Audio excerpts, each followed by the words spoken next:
Hello student, good morning to all of you. तो आज हम लोग केमिस्ट्री क्लास 12 के जैक बोर्ड के द्वारा प्रकाशित मॉडल सेट पेपर का सेट नंबर 1 को स्टडी करने वाले हैं। बच्चों, इसमें कुल 35 क्वेश्चंस दिए गए हैं और सारे के सारे ऑप्शनल हैं। तो चलिए हम लोग समझते हैं सारे क्वेश्चंस को। जैसे फर्स्ट क्वेश्चन देखो बच्चों, कह रहा है the number of atom in a body centred cubic unit cell of mono atomic elementary substance is equal to क्या होगा। बच्चों यहाँ पे हम लोगों से BCC body centred cubic unit cell में नंबर ऑफ एटम के विषय में पूछ रहा है। तो मैं आपको बता दूं कि इसका करेक्ट ऑप्शन तो बी होगा, 2 करेक्ट ऑप्शन होगा। इसके साथ आप यहाँ पे और भी याद रख सकते हो कि जैसे कि SCC simple cubic unit cell में आपसे पूछे कि कितने एटम्स होंगे तो उसमें बताओगे 1 होता है। FCC में यदि पूछे तो 4 होता है और BCC में बच्चों 2 होते हैं, ठीक है ना। तो इसका फर्स्ट का यहाँ पर ऑप्शंस क्या होगा, 1 का B करेक्ट होगा। बच्चों सेकेंड क्वेश्चन कह रहा है कि molarity of an aqueous solution containing 40 gram of NaOH in 2 litre solution. बच्चों यहाँ पे मोलरिटी हमसे पूछा जा रहा है 40 ग्राम NaOH का 2 लीटर सॉल्यूशन में। बच्चों मोलरिटी निकालने का फार्मूला क्या होता है, आप लिखोगे मोलरिटी बराबर number of moles upon volume of solution in litre. Okay, तो नंबर ऑफ मोल्स निकालने का फार्मूला क्या होता है बच्चों कि नंबर ऑफ मोल्स जो हो जाएगा, नंबर ऑफ मोल्स वो गिवन मास अपॉन मोलर मास होता है, ठीक है ना। नंबर ऑफ मोल्स क्या हो जाएगा बच्चों, given mass upon molar mass. तो आप इसको नोट कर सकते हो, number of moles is equal to given mass upon molar mass. तो देखो गिवन मास 40 ग्राम दिया है, मोलर मास NaOH का जो हो जाएगा 23 + 16 + 1 40। तो 40/40 जो हो जाएगा वो 1 होगा। इसका मतलब नंबर ऑफ मोल्स कितना है बच्चों, 1 है। और यहाँ पर आप देखोगे 2 लीटर्स सॉल्यूशन है, तो number of moles upon volume of solution in litre, तो 1/2 बराबर क्या हो जाएगा बच्चों, 0.5। तो यहाँ पे करेक्ट ऑप्शन जो होगा 2 का A होगा। ओके, 2 का क्या होगा, A। चलिए इसके बाद हम लोग देखते हैं बच्चों क्वेश्चन नंबर थर्ड में देखो क्या कह रहा है कि जब मिथाइल ब्रोमाइड को सोडियम के साथ हम रिएक्ट करा रहे हैं in the presence of dry ether, तो बच्चों यहाँ पर हमें कंपाउंड जो मिल रहा है वो एल्केन मिल रहा है। बच्चों मैं आपको बता दूं कि यहाँ पे देखो CH3Br और CH3Br, यहाँ पे आपको इवन नंबर्स वाले कंपाउंड है। कहने का मतलब ऐसे आप मान सकते हो जैसे कि 2 CH3Br मिल रहा है ना, तो सेम CH3Br जब आपस में मिलेगा तो यहाँ पर डबल मेंबर वाले एल्केन का फॉर्मेशन होगा। इस रिएक्शन को हम लोग उर्ज रिएक्शन कहते हैं। तो यहाँ पे CH3Br जो सोडियम के साथ रिएक्ट करके इथेन बना रहा है, तो बच्चों यहाँ पे ये जो रिएक्शंस कहलाएगा वो उर्ज रिएक्शन होगा। कौन सा रिएक्शंस होगा, उर्ज रिएक्शन। याद रखना, जब एल्काइल हैलाइड सोडियम के साथ in the presence of dry ether react करता है तो डबल मेंबर वाले जो है एल्केन्स बनते हैं और इस तरह के रिएक्शंस को हम लोग उर्ज रिएक्शन कहते हैं, ठीक है ना। तो आप क्वेश्चन नंबर 3 का ऑप्शन B को करेक्ट लिखेंगे। ओके, उसके बाद देखो बच्चों क्वेश्चन नंबर 4 में क्या बोल रहा है कि when aqueous solution of NaCl is electrolyzed the product obtained and cathode। बच्चों यहाँ पे 2 तरह का आपसे सवाल पूछा जा सकता है।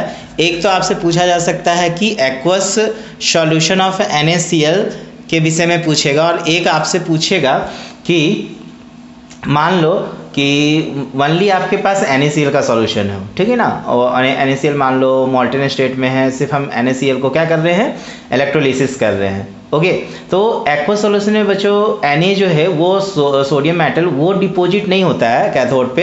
एक्वस सॉल्यूशन में बच्चों क्या होता है कि हाइड्रोजन डिपॉजिट हो जाता है। तो यहाँ पे बहुत सारे बच्चे कन्फ्यूजन में रहते हैं कि हम एक्वस सॉल्यूशन अगर NaCl का इलेक्ट्रोलाइज कर रहे हैं तो हमें कैथोड पे कौन सा रिडक्शन प्रोडक्ट मिलेगा।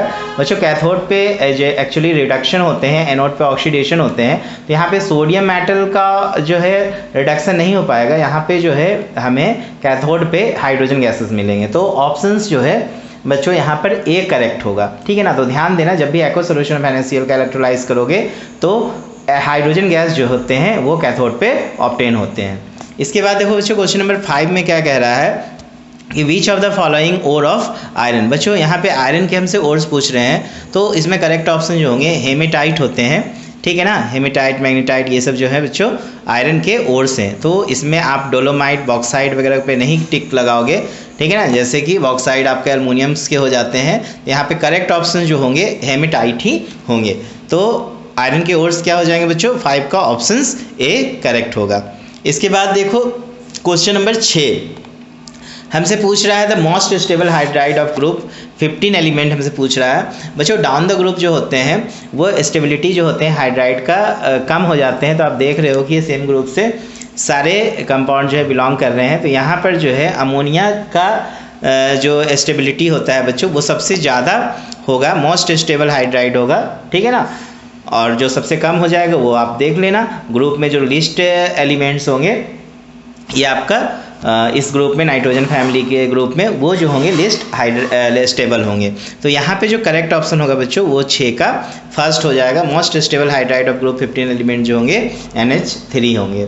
इसके बाद देखो क्वेश्चन नंबर 7 में क्या कह रहा है, which of the following is not a transition element. बच्चों इसमें हमसे पूछ रहा है कौन से एलिमेंट जो है ट्रांजिशन एलिमेंट नहीं है। बच्चों ट्रांजिशन एलिमेंट जो है वो डी ब्लॉक के एलिमेंट्स को कहते हैं, लेकिन यहाँ पे एक कंडीशन है कि यदि डी ब्लॉक अगर फुलफिल आपको मिलता है, ठीक है, तो वैसे एलिमेंट जो है आपके ट्रांजिशन एलिमेंट नहीं कहलाएंगे। तो आप यहाँ पे देख रहे हो कि जिंक जो होता है 30 होता है और 30 का आप इलेक्ट्रॉनिक कॉन्फ़िगरेशन खींचोगे तो इसके जो लास्ट इलेक्ट्रॉन है वो D10 में जाएंगे। और D10 का मतलब क्या हो गया कि इसके D ऑर्बिटल्स पूरी तरह से भरे हुए हैं, इसीलिए ये ट्रांजिशन एलिमेंट नहीं होगा। जबकि आयरन हो गया, क्रोमियम हो गया, मैग्नीज जैसे 25, आयरन 26, ठीक है ना, क्रोमियम 24, ये सब जो है बच्चों ये आपके ट्रांजिशन एलिमेंट कहलाते हैं, लेकिन जिंक जो है ट्रांजिशन एलिमेंट नहीं कहलाएगा। तो ऑप्शन 7 का जो होगा डी करेक्ट होगा। ओके, नेक्स्ट देखेंगे बच्चों क्वेश्चन नंबर 8 में क्या कह रहा है कि CH3CH2Br इथाइल ब्रोमाइड जो है अल्कोहलिक KOH के साथ रिएक्ट करके क्या बनाएगा, कौन सा प्रोडक्ट बनाएगा। बच्चों हमेशा याद रखना जब अल्काइल ब्रोमाइड अल्कोहलिक KOH के साथ रिएक्शन करेगा तो एल्कीन प्रोडक्ट बनता है। लेकिन यहीं पर अगर हम लोग एक्वस KOH के साथ अगर रिएक्शन कराएंगे तो बच्चों इथाइल अल्कोहल बनेगा। तो आपको एकदम से दिमाग में रखना है कि जब भी इथाइल ब्रोमाइड को हम अल्कोहलिक KOH के साथ रिएक्शन कराते हैं तो क्या बनता है बच्चों, इथीन बनता है, ठीक है ना। इसको हम लोग इथिलीन भी बोलते हैं, CH2CH2 को।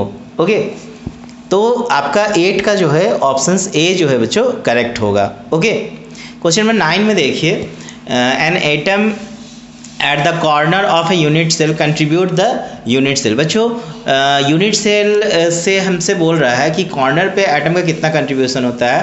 तो देखो क्यूबिक यूनिट सेल के विषय में बेसिकली हमसे यहाँ पे बातें कर रहा है।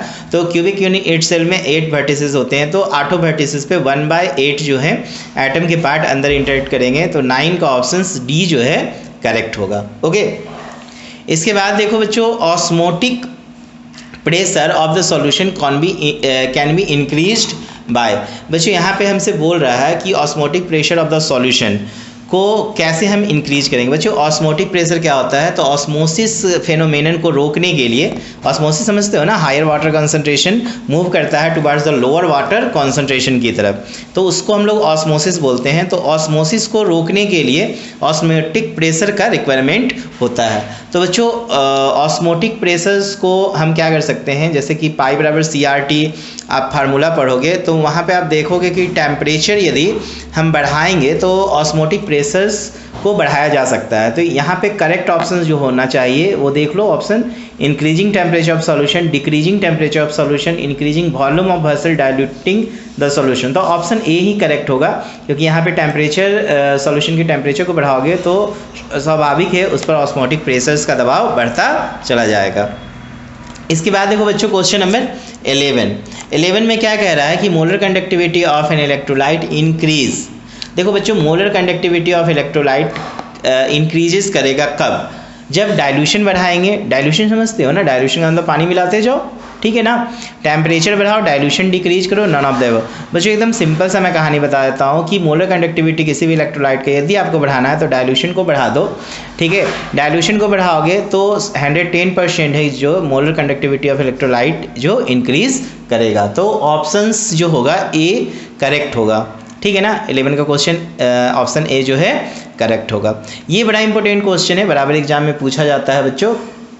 मॉन्ड प्रोसेस, बच्चों मॉन्ड प्रोसेस जो होता है वो किसके प्यूरिफिकेशन के लिए अप्लाई होता है। बच्चों मॉन्ड प्रोसेस जो होता है वो निकल के प्यूरिफिकेशन के लिए अप्लाई होता है। तो 12 का ऑप्शन बी जो होगा वो करेक्ट होगा। ओके, इसके बाद हम लोग बात करते हैं कि covalency of nitrogen in N2O5 क्या होगा। बच्चों N2O5 में हमसे नाइट्रोजन का कोवैलेंसी पूछ रहा है। बच्चों याद रखना नाइट्रोजन का जो मैक्सिमम कोवैलेंसी होता है वो 4 होता है, ठीक है ना। यहाँ पे भी स्टूडेंट गड़बड़ी करते हैं क्योंकि वो ज़्यादातर समय में वो दिमाग लगाते हैं कि नाइट्रोजन की जो कोवैलेंसी यहाँ पे 5 हो जाएगा, क्योंकि अगर आप ऑक्सीडेशन स्टेट वाला कहानी देखोगे तो नाइट्रोजन मान लो 2x मानोगे और 5 × -2 = 0, तो x की वैल्यू +5 आएगा। तो बच्चे यहाँ पे टिक लगा देते हैं +5, जो कि गलत होगा। ये आपका आंसर गलत है। ऑप्शन सी जो होगा बच्चों करेक्ट होगा। ओके, तो 13 का ऑप्शन सी को टिक लगाओगे। 14 में देखो aqua solution of which of the following ion is colourless. बच्चों यहाँ पे हमसे पूछ रहा है कि aqua solution of which of the ion is colourless, कौन से आयंस का एक्वा सोल्यूशन कलरलेस होता है। तो बच्चों यहाँ पे सिंपल सा मैं आपको ऑप्शन बता दूँ, जैसे कि एक ऑप्शन हमसे टाइटेनियम का बोल रहा है, फिर 3+, वेनेडियम 3+, क्रोमियम 3+ और स्कैंडियम 3+ हमसे बोल रहा है। तो यहाँ पे आपको ध्यान देना है कि स्कैंडियम 3+ जो होंगे बच्चों, ठीक है, वो जो होंगे आयंस जो होंगे कलरलेस होंगे। कलरलेस का सिंपल सा आइडेंटिफिकेशन होता है कि उसमें जो है उसके ऑर्बिटल के जो इलेक्ट्रॉन्स है वो D0 नहीं होने चाहिए और D10 नहीं होने चाहिए, ठीक है ना। तो ऐसे एलिमेंट्स में आपको यहाँ पे स्कैंडियम आंसर्स करेक्ट मिलेंगे। तो ऑप्शन 14 का जो होगा बच्चों वो D करेक्ट होगा।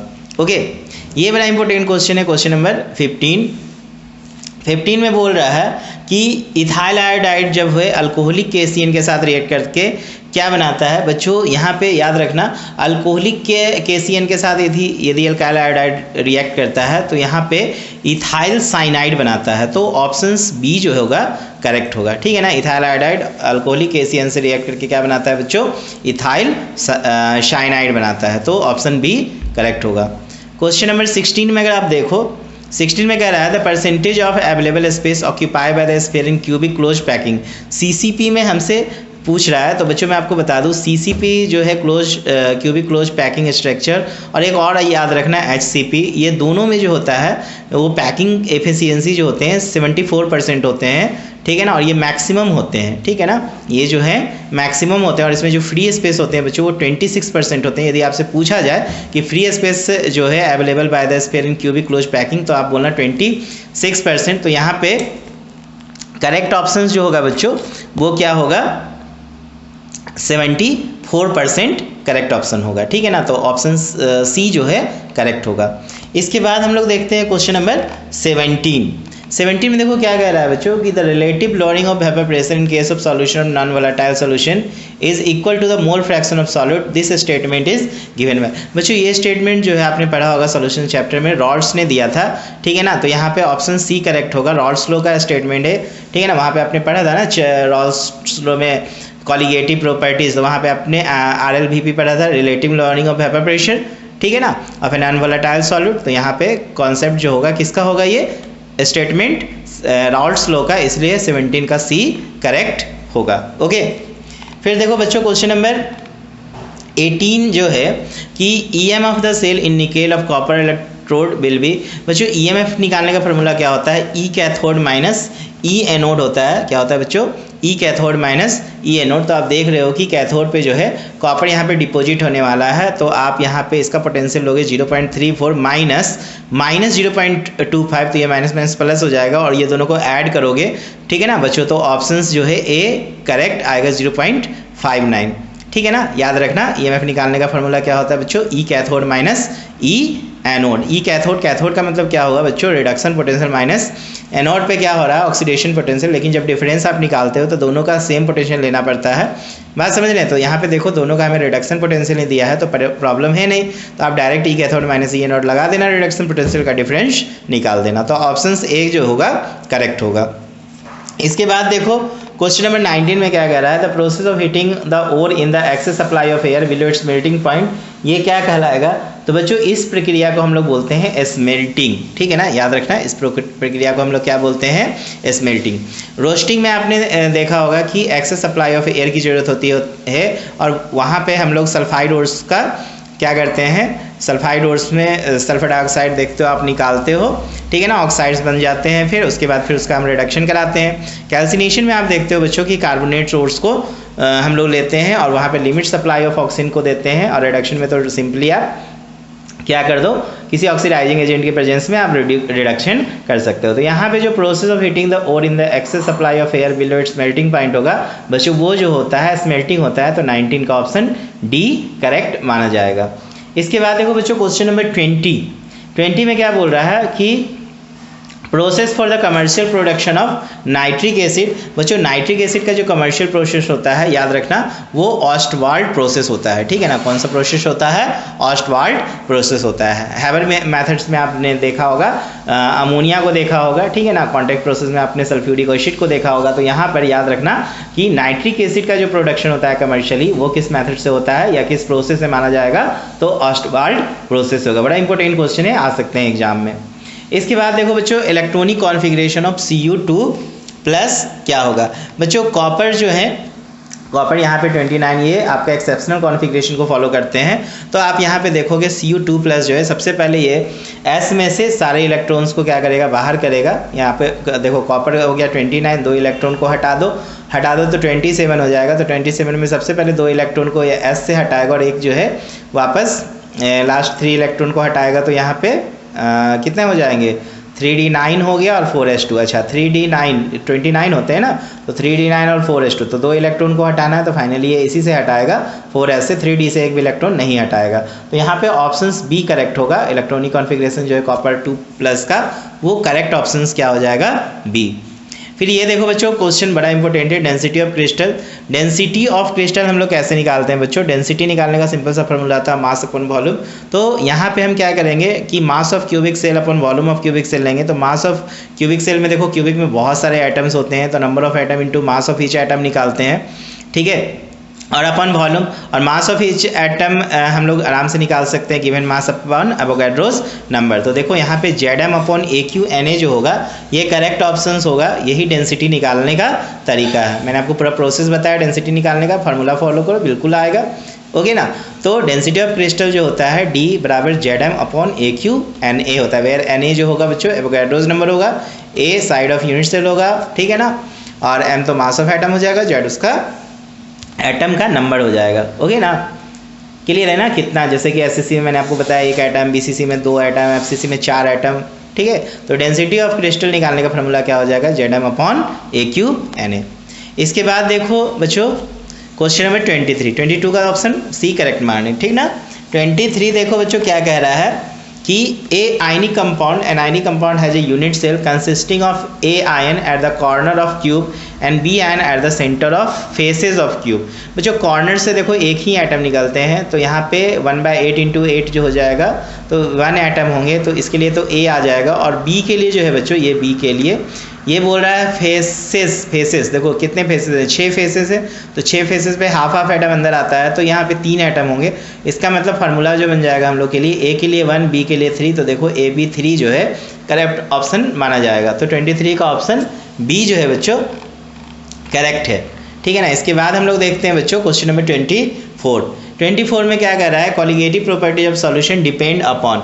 बच्चों कॉलिगेटिव प्रॉपर्टीज जो है किसी भी सॉल्यूशन का, वो नंबर ऑफ पार्टिकल्स पे डिपेंड करते हैं, याद रखना। साइज पे डिपेंड नहीं करेंगे, नेचर ऑफ सॉल्वेंट पे भी डिपेंड नहीं करेंगे, नेचर ऑफ पार्टिकल पे भी डिपेंड नहीं करेंगे, ये सिर्फ और सिर्फ डिपेंड करते हैं बच्चों नंबर ऑफ पार्टिकल्स। जो भी आप सॉल्यूट को डिसॉल्व करा रहे हो, ठीक है ना, वो नंबर ऑफ पार्टिकल्स पे डिपेंड करेंगे। तो कॉलिगेटिव प्रॉपर्टी ऑफ सॉल्यूशन हमेशा याद रखना बच्चों, नंबर ऑफ पार्टिकल पे डिपेंड करेंगे। तो 24 का ऑप्शन सी करेक्ट होगा। इसके बाद देखो 25 में क्या कह रहा है कि on addition of glucose in water boiling point क्या होगा। बच्चों ग्लूकोज जो है नॉन वोलेटाइल सॉल्यूट होता है, और जब हम पानी में इसको मिलाते हैं तो बच्चों ये बॉइलिंग पॉइंट जो होता है वो इंक्रीज कर जाता है, ठीक है ना। तो ऑप्शंस जो है ए करेक्ट होगा, याद रखना। इसके बाद देखो बच्चों क्वेश्चन नंबर 26 में क्या कह रहा है कि for the half cell reaction Ag+, ठीक है ना, सिल्वर के आयंस यहाँ पे ये एक इलेक्ट्रॉन लेके देखो डिपॉजिट हो रहा है, इसका मतलब रिडक्शन हो रहा है यहाँ पे। तो इलेक्ट्रोड पोटेंशियल है 298 केल्विन विल बी, ठीक है। यहाँ पे देखो Ag+ दिया है 0.1 m और ये दे दिया है E दे दिया है 0.80 वोल्ट। तो बच्चों यहाँ पे जो आप निकालोगे इलेक्ट्रोड पोटेंशियल, वो करेक्ट ऑप्शन जो होगा वो 0.741 वोल्ट होगा, ठीक है ना। इसको याद रखना, कितना हो जाएगा 0.71 वोल्ट। अब आप फार्मूला यहाँ पे कैलकुलेट कर सकते हैं, ठीक है ना। मैंने रफ में कैलकुलेट किया है, उसी के आधार पे बता रहा हूँ, 0.741 वोल्ट होगा। इसके बाद देखो बच्चों नेक्स्ट क्वेश्चन में क्या कर रहा है कि how many Coulomb's of charge in required for reduction of 1 mole of 3 aluminium 3+2 aluminium. बच्चों एल्युमिनियम 3+ को 3 मोल इलेक्ट्रॉन चाहिए डिपॉजिट होने के लिए, ठीक है ना। तो 1 मोल इलेक्ट्रॉन के लिए 96500 कूलम की जरूरत होती है। 3 इलेक्ट्रॉन के लिए कितना हो जाएगा, 3 × 96500 कूलम। तो 3 × 96500 कूलम को मल्टीप्लाई करोगे तो आएगा 2,89,500 कूलम। तो 27 का ऑप्शन सी करेक्ट होगा, ठीक है ना। इसके बाद देखो बच्चों 28 में क्या कर रहा है, which of the following ion gives brown ring test. तो याद रखना बच्चों ब्राउन रिंग टेस्ट जो होते हैं वो नाइट्रेट आयन देते हैं, तो 28 का ऑप्शन ए करेक्ट होगा। इसके बाद देखो catalysed used in Haber process. बच्चों हैबर मेथड में जो हम लोग कैटालिस्ट यूज़ करते हैं वो कौन सा है, तो बच्चों इनमें आयरन, निकल, वेनेडियम पेंटाऑक्साइड और क्रोमियम है। बच्चों आयरन जो होते हैं वो हम लोग यूज़ करते हैं हैबर मेथड में एज ए कैटालिस्ट के रूप में। इसके बाद देखो बच्चों क्वेश्चन नंबर 30 में क्या कर रहा है, which of the following has least boiling point. तो बच्चों यहाँ पे एंटीमनी हाइड्राइड जो होंगे वो उनका बॉइलिंग पॉइंट लिस्ट होगा, ठीक है ना, क्योंकि मोस्ट स्टेबल हाइड्राइड आपका NH3 होता है, लिस्ट स्टेबल ये होगा, तो इसका मतलब इसका बॉइलिंग पॉइंट भी क्या हो जाएगा, लोएस्ट हो जाएगा। तो यहाँ पे ऑप्शंस डी करेक्ट होगा। इसके बाद देखो ये आपका जो कंपाउंड बना रहा है, जिनके ऊपर आप देख रहे हो C2H5 लगा हुआ है, क्लोरीन के साथ रिएक्ट करके क्या बनाएगा। तो बच्चों यहाँ पे जो है आपको ऐसा लगेगा कि ये ऑप्शन बी करेक्ट होगा, क्योंकि यहाँ पे आप सोचोगे कि हाइड्रोजन को हटा के क्लोरीन आके जुड़ जाएगा, लेकिन करेक्ट ऑप्शन बच्चों यहाँ पे ए होगा, ठीक है ना। ये वाला जो आप कंपाउंड देख रहे हो यहाँ पे बेंजीन के ऊपर देख रहे हो ना, इस कार्बन पे क्लोरीन आके जुड़ेगा, ना कि इस कार्बन पे। तो आप ध्यान देना कि इस कार्बन पे आप क्लोरीन मत जोड़ना, यहाँ पे ही क्लोरीन ऐड करेंगे, ओके। तो यहाँ पे करेक्ट ऑप्शन जो हो जाएगा 31 का वो ए होगा। इसके बाद देखो बच्चों